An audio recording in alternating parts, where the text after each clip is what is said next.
Diva. I'm Linda. Hi. And actually, I was going to shake your hand, but I should probably ask you if that's like common in your culture to shake hands when you introduce yourself. Not really. You wouldn't go towards the formal introduction or formal, what is it called? Introduction, yeah. Greeting, yes, Yeah. thank you. It's called namaste, so you just like put your hands together Okay. like that and say namaste. So Even there on isn't- even on an interview format like that. So if I was greeting you, I would say, It depends on how formal the situation is. "I'll say namaste." Then. Yeah. Namaste. I'm going to talk to you a little bit about the Nepali language, both the written language and the spoken language, and look at some of the differences and similarities between that and English language. The first thing I'm going to talk to you about is cognates, which are words that are very similar between the languages. So something that would be in English that you'd have a very similar sounding word in Nepali. So I was wondering if there are any words either from the English language that have transferred to Nepali. And I know you talked a lot about media and how the Western media has infiltrated the culture. I don't know if there's any Nepali words that have come into the English language. I don't know if it's going to be cognates really, but as you mentioned, a lot of infiltration of the words into the language has happened. Like, for example, computer. I know there's a Nepali word that exists for computer, but I don't know what it is because we always use computer to the point that we even write computer in Nepali. Like, we don't use the real word, which is, I don't know what it really And is. is it said the same, just Yeah, computer, so computer. everyone would understand it? Sort of. Yeah, and the same goes for like telephone, TV, like very general objects that we use every day. Some technology type objects, right? Yeah, Computers. yeah. And you'd notice that if a student has learned English, you'd notice that they'd use a lot of the English words too.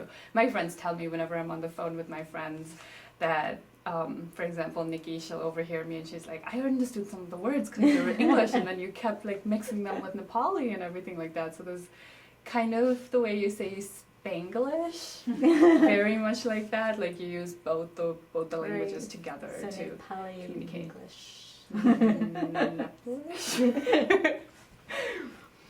But also, on the other hand, as you mentioned, going from Nepali to English, similar like words like karma, avatar are some of the words that originated in through Sanskrit in India and Nepal, and those has been used as English words, like common English words. What now. does avatar actually mean?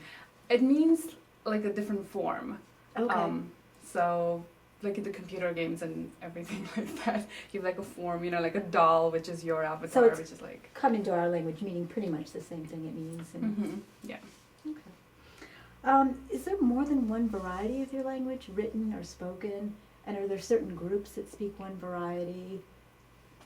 Nepali is the national language of the country, so that is one language. But because of different ethnic backgrounds and different caste systems and everything in Nepal, each ethnic group has their own language outside of Nepali, and it's a different language. It's not even a dialect, it's an entirely different language. So my mother tongue actually is Newari, which is an entirely different language than Nepali. So you can identify people from where they come from by their second language. Yeah, if they start talking by their last name, which basically says what kind of caste they belong to, and depending on the caste they belong to, you'll know what language they speak.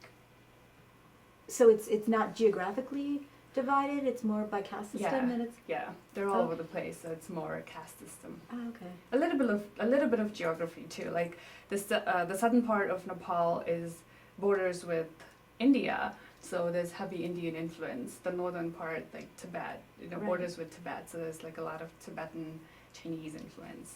Now, are there strong accents? Could you identify someone speaking Nepali by their accent from where they came from, or is it pretty uniform?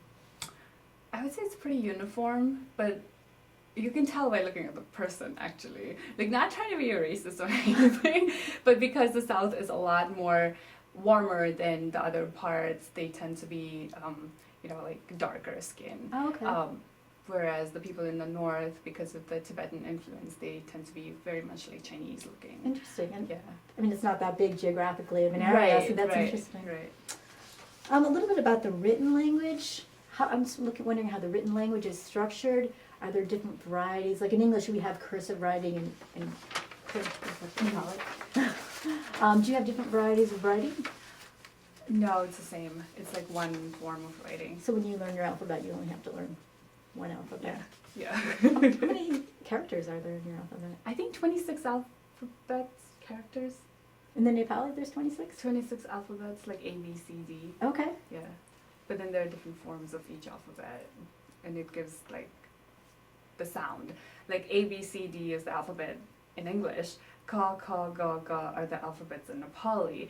But when you have to make different sounds, then you go ka, ka, ki, ki, ku, ku. Is like the different. And so way maybe you they have say- different accents on yeah, them or different like different. symbols to add, so you know what that means. Gotcha. And what about directionality? Is it left to right or right to left? It's left to right. Left to right. When you first came to the country, did you find any aspects of the written English language especially frustrating? Yes. I've always struggled with You want writing. to express those frustrations now? It's just when I was taught English, it was just basic grammar, you know, like basic past tense, present, future, and stuff like that. I was never really taught about run-ons and comma splices and like very much detailed information like that. And the way education system in Nepal is designed is that there isn't a lot of essay writing. There isn't a lot of papers that you have to write. There isn't anything like that, like formal that you have to do. It's very much like exam based, and whatever you write in the exam is being corrected, or that's what tells what kind of student you are. So coming here and like writing a paper with what I thought was like fine, it comes back with all these run-ons and comma splices and So they didn't give you any, they didn't cut you any slack because no. So I had to really like seek out extra help and ask them what is this. It's like I've never heard of them in my life. So things like that. What about spoken language? Spoken, I would say the accent is a little different, and I did grow up learning the British version of English. Gotcha. So the words, the way they were pronounced, some of the words being used, like lift for elevator, and stuff like that. So it did take me some time to like transition into the system here, like understanding a joke, understanding some of the words and not using the right words. There was some adaptation required. You sound great now, though. What about sounds? Are there certain sounds in Nepali or certain sounds in English that don't exist that maybe you have trouble with in English because you don't have that in Nepali or vice versa? Vice versa. We have all the sounds in Nepali that can be used in English. I've not had any problem with that, but going from English to Nepali, it's like the R's in Spanish, like we have the R's, so we roll the R's. So English speakers beware. Yeah, it's going to be a little tricky. But aside from that, they're very much, like the sounds are pretty similar. All right. Thank you very much for your time. Next, we're going to have Allison. She's going to come and talk to you about some tips that we can provide to some other educators to help them with their Nepali students. Okay, thank you.